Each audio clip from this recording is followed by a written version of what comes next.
Peter Manfredonia was a former college student who had a troubled past and a history of mental health issues. He grew up in Newtown, Connecticut, and attended Sandy Hook Elementary School, where a mass shooting occurred in 2012. He was a senior at the University of Connecticut, studying finance and mechanical engineering. Peter's family and friends described him as a smart, kind, and helpful person with a bright future ahead of him. They said he was an avid sports fan, a talented athlete, and a good student. Peter's nature and personality changed drastically over time. According to his doctors, Peter suffered from depression and suicidal thoughts and had sought help from various professionals.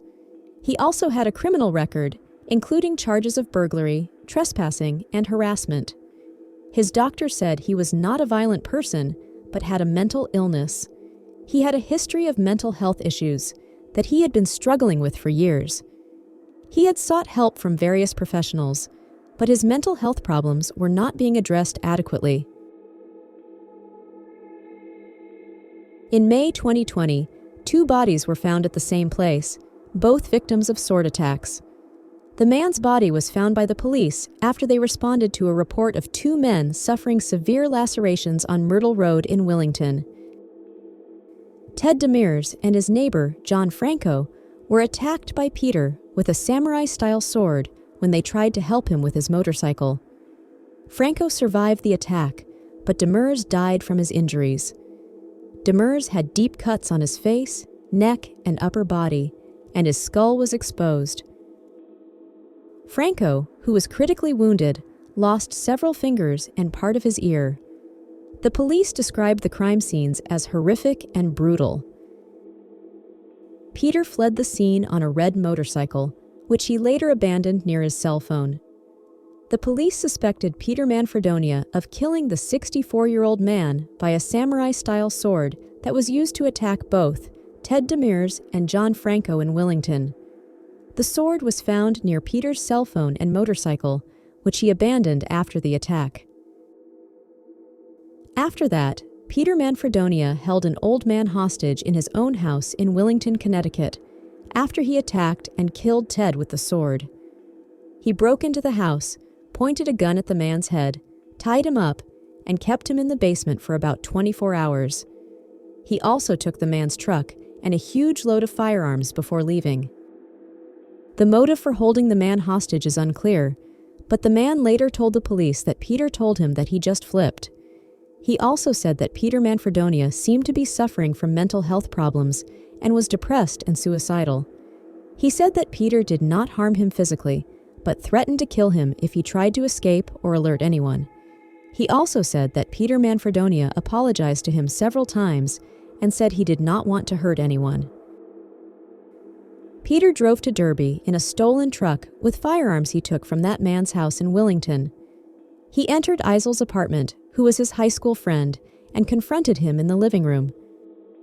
Eisel told his girlfriend, who was in the bedroom, to call 911 and said Peter was in the apartment.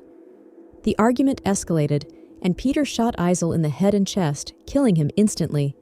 He forced Eisel's girlfriend into her car and fled the state, taking her phone and debit card. He told her that he knew Eisel from high school, and he was sorry for what he had done.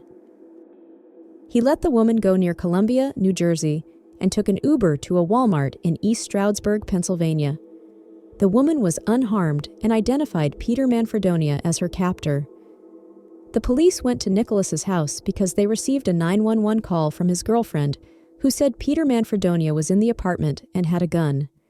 When the police arrived, they found Nicholas dead from gunshot wounds and his girlfriend missing as Peter had kidnapped her and fled the state. The condition of the body was gruesome, as Eisel was shot multiple times in the head and chest and had a large pool of blood around him. Nicholas's girlfriend was found near Columbia, New Jersey, where Peter Manfredonia let her go after kidnapping her. She was taken to a hospital for evaluation and reunited with her family. At last, after the efforts in a 6-day manhunt, the police finally knew where Peter Manfredonia was when they came to arrest him because they tracked him through Uber rides, car thefts, and surveillance footage from New Jersey into Pennsylvania and onto Maryland. They also received tips from the public about his sightings. A law enforcement officer spotted him at a truck stop in Hagerstown, Maryland, and alerted other officers who surrounded him and took him into custody. When police arrested Peter Manfredonia, they did not use any force, and he did not resist. He was spotted by a law enforcement officer at a truck stop in Hagerstown, Maryland, and taken into custody by the Washington County Sheriff's Office and U.S. Marshals. He also led them to a black bag that contained a weapon. He was later returned to Connecticut on June 12, 2020.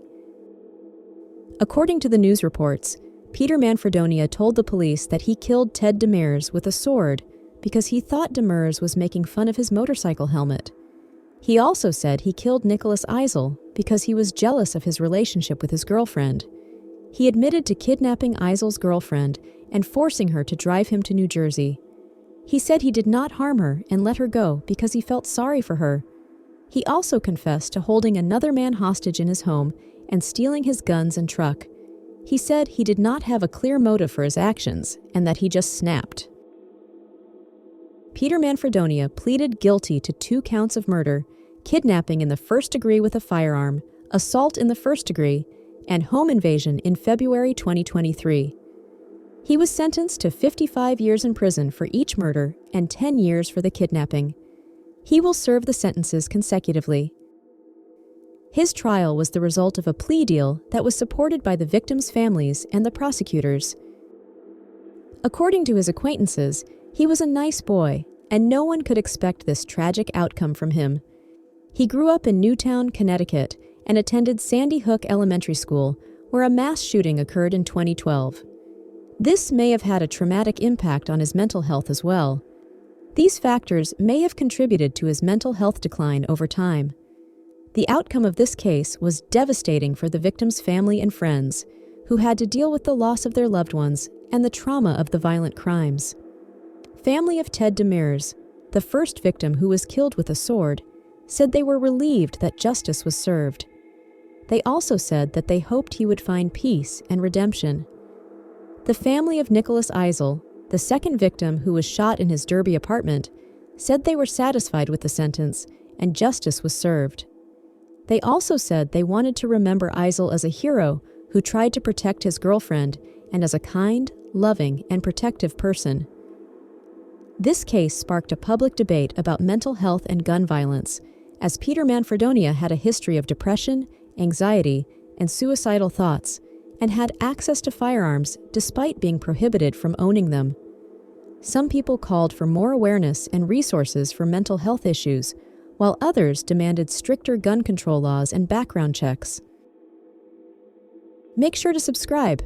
It helps me a lot in making videos like these. Also make sure to check other cases that appear on screen.